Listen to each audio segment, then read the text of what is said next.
Hello students, alkenes के method of preparation discuss कर रहे हैं हम लोग। और एक मेथड हम डिस्कस कर चुके हैं कि एल्कीन्स अगर हमें बनाना हो तो हम अल्कोहल को, मोनोहाइड्रिक अल्कोहल्स को डिहाइड्रेट करके एल्कीन्स प्रिपेयर कर सकते हैं। यानी अल्कोहल के मॉलिक्यूल से अगर हम वाटर मॉलिक्यूल एलिमिनेट कर दें तो हमें जो रिजल्टेंट प्रोडक्ट मिलेगा वो होगा एक एल्कीन।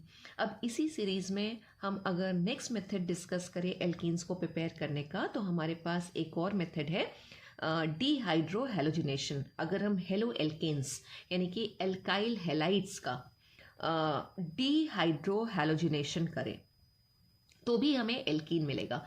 यानी अगर हम एल्काइल हेलाइड में से एक हाइड्रोजन और हेलोजन एटम रिमूव कर दें, डीहाइड्रो हेलोजिनेशन का मतलब क्या हुआ? D means removal, hydro is for hydrogen, और हेलोजिनेशन यानी हेलोजन एटम को रिमूव करने का प्रोसेस। तो अगर हाइड्रोजन और हेलोजन एटम को हम रिमूव कर दें तो कहाँ से? हेलो एल्केन्स यानी कि एल्काइल हेलाइड से। तो हमें अगेन जो मिलेगा वो क्या होगा? हमारा एल्कीन। तो ये भी एक मेथड है एल्कीन को बनाने के लिए। अब सबसे पहली चीज़ हमें ये क्लियर होना चाहिए कि ऑर्गेनिक केमिस्ट्री में जितना भी रोल है वो रिएजेंट्स का रोल है। रिएजेंट डिसाइड करते हैं कि हमारे रिएक्टेंट्स किस प्रोडक्ट में कन्वर्ट होंगे।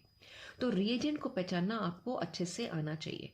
जैसे हमने जब अल्कोहल को डिहाइड्रेट किया था तो हमने वहाँ पे डिहाइड्रेटिंग एजेंट यूज़ किया था, और हमने कहा था कि कौन कौन से डिहाइड्रेटिंग एजेंट हो सकते हैं? फॉस्फोरस पेंटाऑक्साइड, कॉन्सेंट्रेटेड H2SO4 या फिर फॉस्फोरिक एसिड। सेम वे अब हमारे पास KOH है रिएजेंट की तरह, और KOH भी दो फॉर्म में होगा। एक है एक्वस KOH और दूसरा जो हम KOH यूज़ करते हैं वो है alcoholic KOH।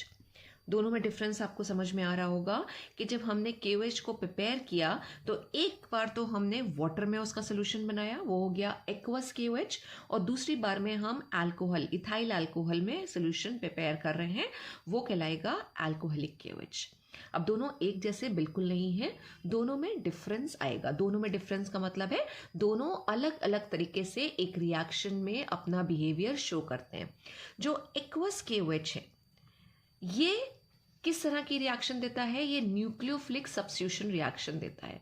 Nucleophilic substitution reaction, जिसको हम SN रिएक्शन भी कहते हैं। और अल्कोहलिक KOH जो है वो एलिमिनेशन रिएक्शन देता है। हमारे पास ऑर्गेनिक रिएक्शन कई तरह की हैं, मेन 4 तरह की: सब्स्टिट्यूशन, एडिशन, न्यूक्लियोफिलिक सब्स्टिट्यूशन और एलिमिनेशन। तो जो अल्कोहलिक KOH है वो एलिमिनेशन रिएक्शन देगा।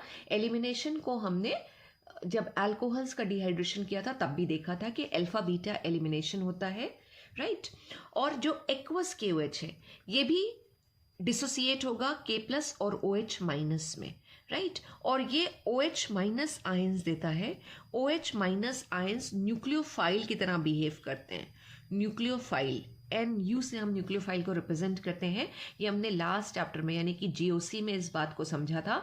न्यूक्लियोफाइल इलेक्ट्रॉन रिच होते हैं, इलेक्ट्रॉन रिच होंगे और इलेक्ट्रॉन को डोनेट करने का काम करते हैं। तो आप देख सकते हो कि यहाँ पे हाइड्रोक्सिल के ऊपर नेगेटिव चार्ज आया है, तो हमने न्यूक्लियोफाइल को बोला था कि वो नेगेटिवली चार्ज होते हैं, ठीक है। न्यूक्लियस लविंग होंगे यानी इनके पास एक्स्ट्रा इलेक्ट्रॉन होंगे और ये जो है they will be in search of positive charge. तो ये जो है नेगेटिवली चार्ज होते हैं। और इसी के ऑपोजिट जो इलेक्ट्रोफाइल है वो इलेक्ट्रॉन लविंग होते हैं, उनके ऊपर पॉजिटिव चार्ज होता है। तो KOH जब डिसोसिएट होगा तो K+ और OH- आयंस देता है। ये OH- आयंस न्यूक्लियोफाइल की तरह बिहेव करते हैं, और ये न्यूक्लियोफाइल SN रिएक्शन में, SN जिसको हम बोलते हैं nucleophilic substitution reaction, SN reaction में बहुत ही इंपॉर्टेंट रोल प्ले करते हैं।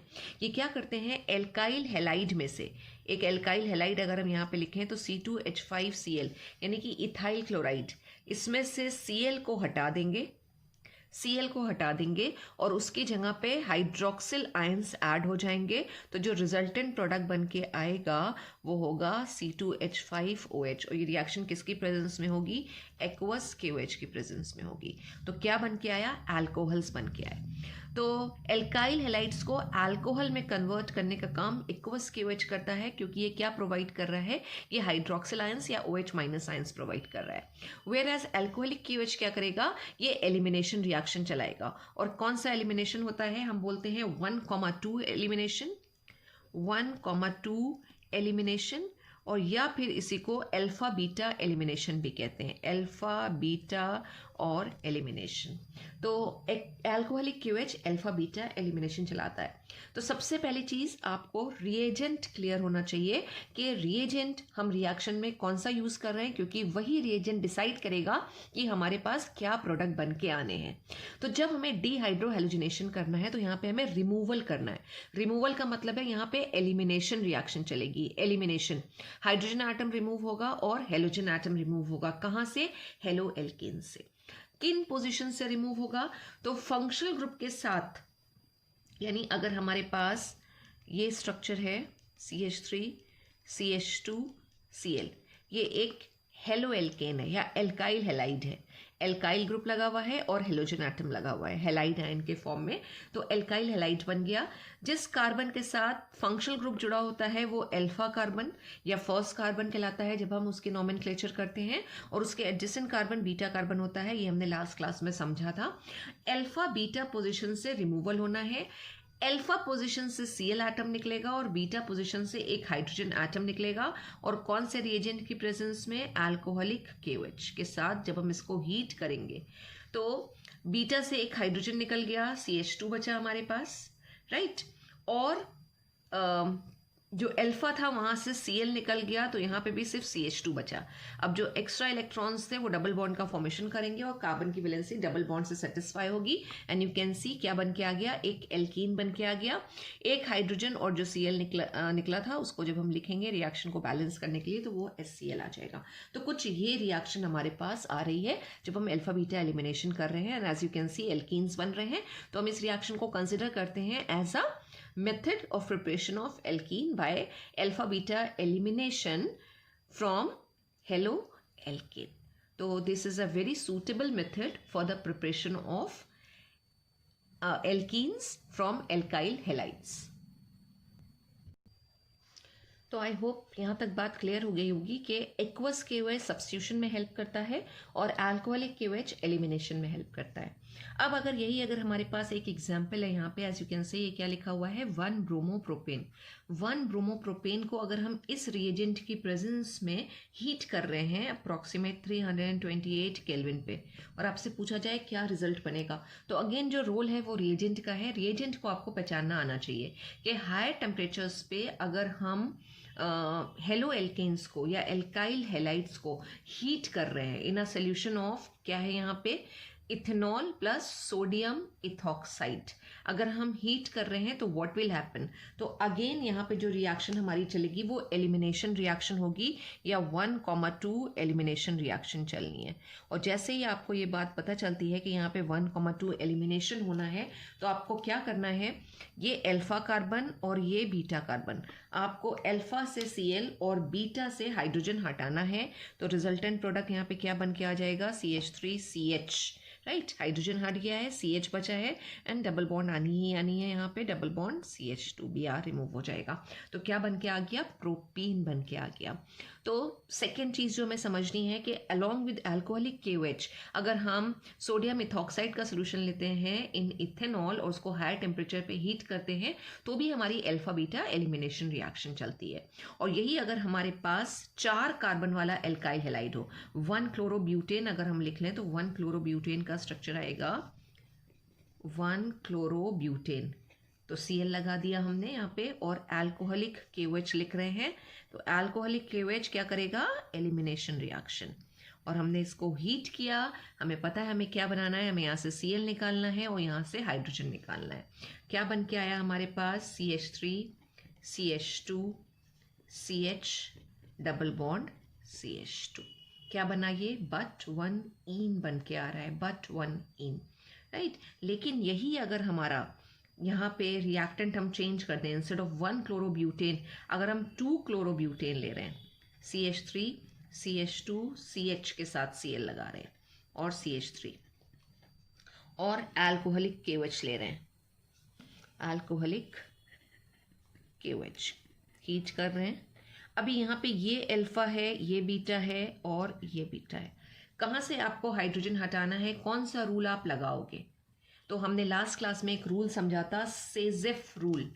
फिर से उसी रूल की बात होगी। SAYTZEFF'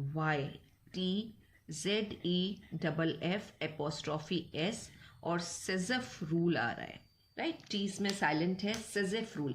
और सेजेफ रूल क्या कहता है कि कौन सा प्रोडक्ट हमारा मेजर प्रोडक्ट की तरह बनेगा। यहाँ पे इस रिएक्शन में बनेंगे तो दोनों, बट वन इन भी बनेगा।